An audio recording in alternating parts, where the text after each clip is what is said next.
Welcome to this edition of Journals of Spiritual Discovery, brought to you by spiritualteachers.org. I'm your host, Sean Nevins.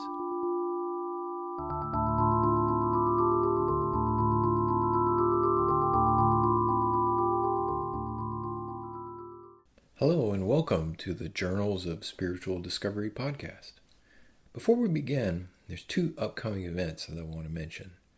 This Wednesday at 8 p.m. Eastern Time, I'm leading an online session for the Pittsburgh Self-Enquiry Group. To participate in that free event, go to tatfoundation.org, click on the events page, then scroll down to the local groups section where you'll find contact info for the Pittsburgh group. And while you're on that events page, you can also sign up for the next Tat Talks event, which is coming up this Saturday, July 15th at noon Eastern Time. The featured guest is going to be me. The format's Q&A, so there will be lots of time to ask your burning questions. I hope to see you there. Now, on to the podcast. Ramana Maharshi was one of the great sages of the 20th century. For this episode, I want to explore what Ramana had to say about self-inquiry and the question, who am I? I'm going to read two extracts from the written words of Ramana Maharshi. Both of these appear in Arthur Osborne's book, The Collected Works of Ramana Maharshi.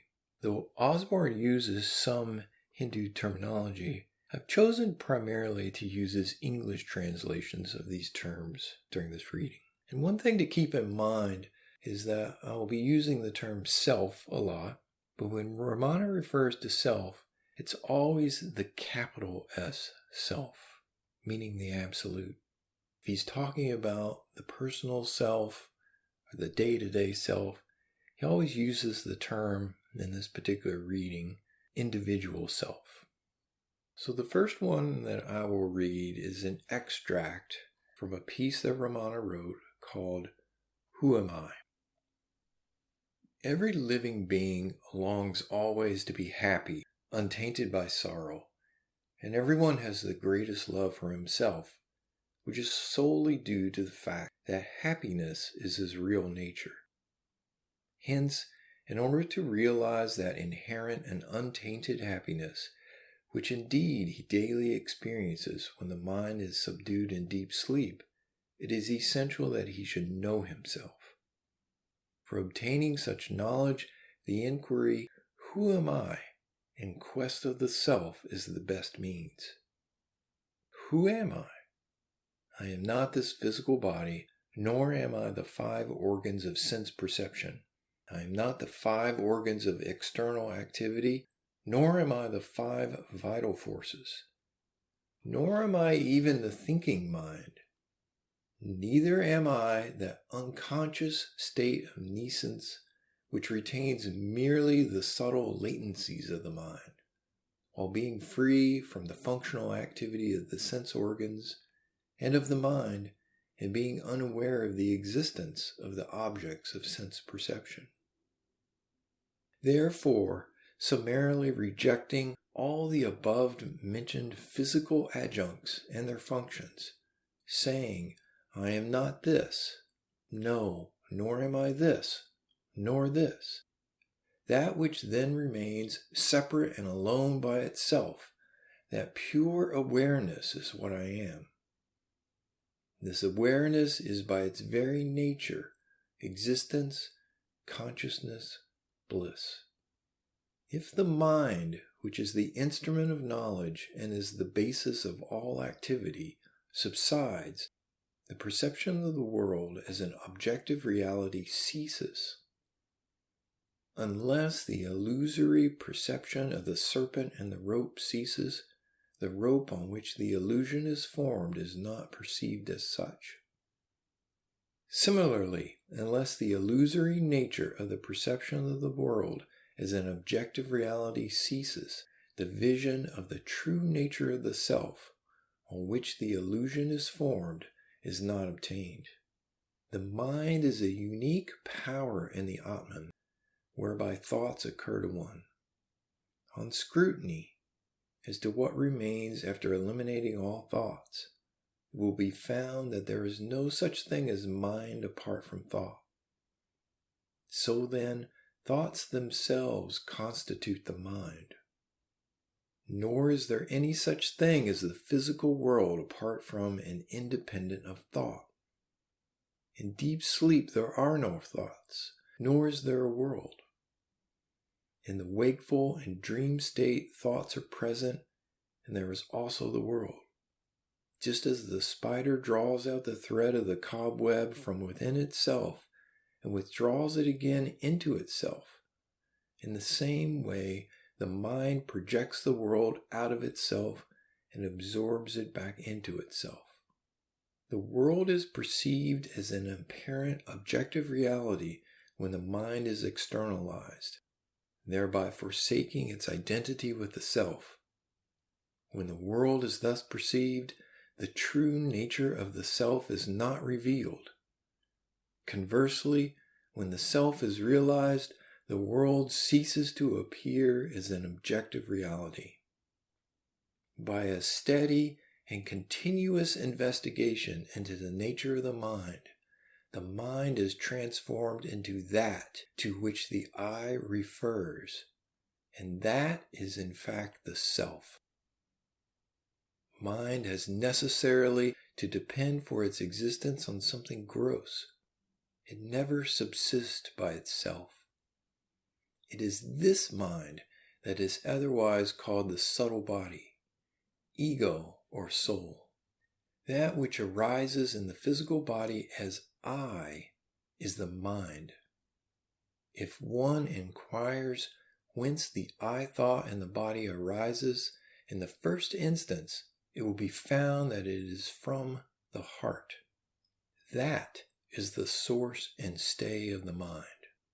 Or again, even if one merely continuously repeats to oneself inwardly, I, with the entire mind fixed thereon, that also leads one to the same source.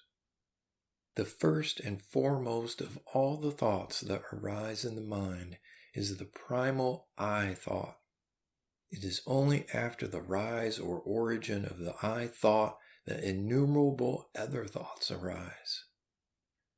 In other words, only after the first personal pronoun, I, has arisen, do the second and third personal pronouns, you, he, etc., occur to the mind, and they cannot subsist without the former.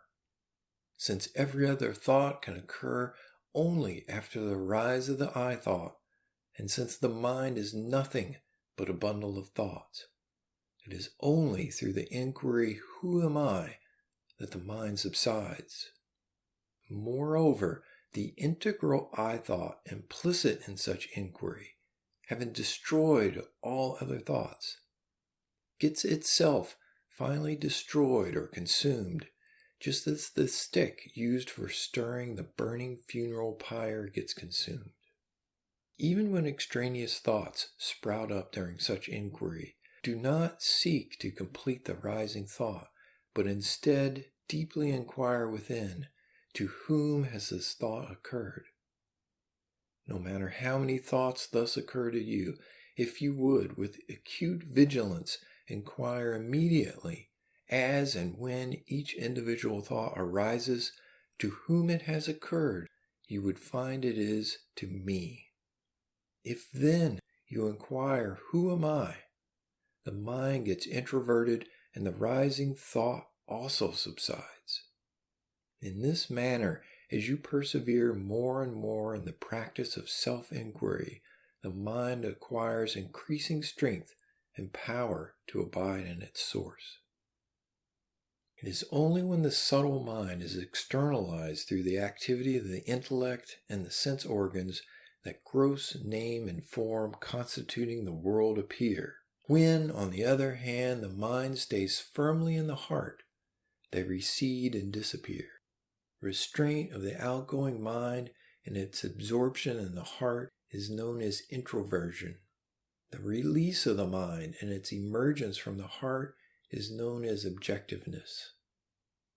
If in this manner the mind becomes absorbed in the heart, the ego or I which is the center of the multitude of thoughts, finally vanishes, and pure consciousness or self, which subsists during all the states of the mind, alone remains resplendent. It is this state, where there is not the slightest trace of the I thought, that is the true being of oneself. And that is called quiescence or silence. This state of mere inherence and pure being is known as the vision of wisdom. Such inherence means and implies the entire subsidence of the mind and the self. Nothing other than this, and no psychic powers of the mind such as thought reading, telepathy, and clairvoyance can be wisdom. Atman alone exists and is real. The threefold reality of world, individual soul, and God is, like the appearance of silver in the mother of pearl, an imaginary creation in the Atman. They appear and disappear simultaneously. The self alone is the world, the I and God. All that exists is but the manifestation of the Supreme. For the subsidence of mind, and there is no other means more effective and adequate than self-inquiry. Even though by other means the mind subsides, that is only apparently so. It will rise again. The second reading is from the first work that Ramana Maharshi ever wrote. It was written about 1901 and is titled Self-Inquiry. And the extract I'll read is from a section called Enquiry into the Self. In this chapter is given clearly the path of inquiry into the self, or who am I? Is not the sense of I natural to all beings, expressed in all their feelings as I came, I went, I did, or I was? On questioning what this is, we find that the body is identified with I, because movements and similar functions pertain to the body. Can the body then be this I consciousness? It was not there before birth. It is composed of the 5 elements. It is absent in sleep, and it eventually becomes a corpse. No, it cannot be. The sense of I, which arises in the body for the time being, is otherwise called the ego, ignorance, illusion, impurity, or individual self. The purpose of all the scriptures is this inquiry into the self. It is declared in them that the annihilation of the ego sense is liberation. How then can one remain indifferent to this teaching? Can the body, which is insentient as a piece of wood, shine and function as I? No. Therefore, lay aside this insentient body as though it were truly a corpse. Do not even murmur I, but inquire keenly within what it is that now shines within the heart as I. Underlying the unceasing flow of varied thoughts, there arises the continuous, unbroken awareness, silent and spontaneous as I in the heart. If one catches hold of it and remains still, it will completely annihilate the sense of I in the body, and will itself disappear as a fire of burning camphor. Sages and scriptures proclaim this to be liberation. The veil of ignorance can never completely hide the individual self. How can it? Even the ignorant do not fail to speak of the I. It only hides the reality, I am the self, or I am pure consciousness, and confounds the I with the body. The self is self-effulgent. One need give it no mental picture anyway. The thought that imagines it is itself bondage, because the self is the effulgence transcending darkness and light. One should not think of it with the mind. Such imagination will end in bondage, whereas the self spontaneously shines at the absolute.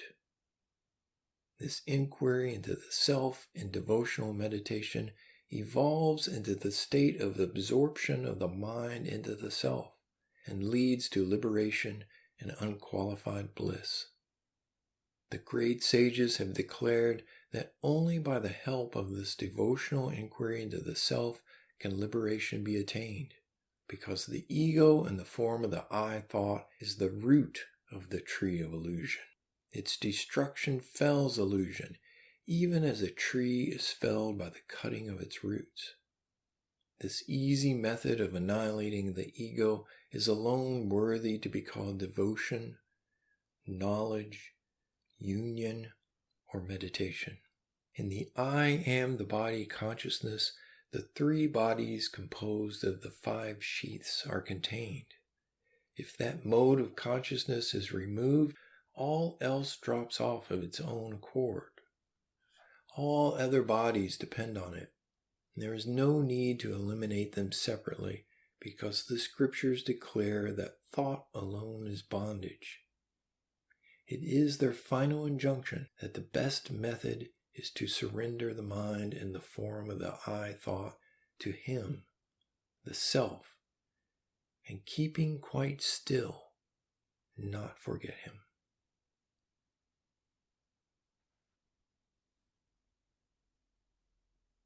Now I know that some people have read the works of Ramana Maharshi and they've thought to themselves, well, what do I do with this?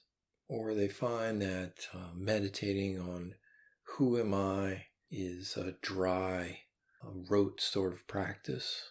It doesn't have any juice for them.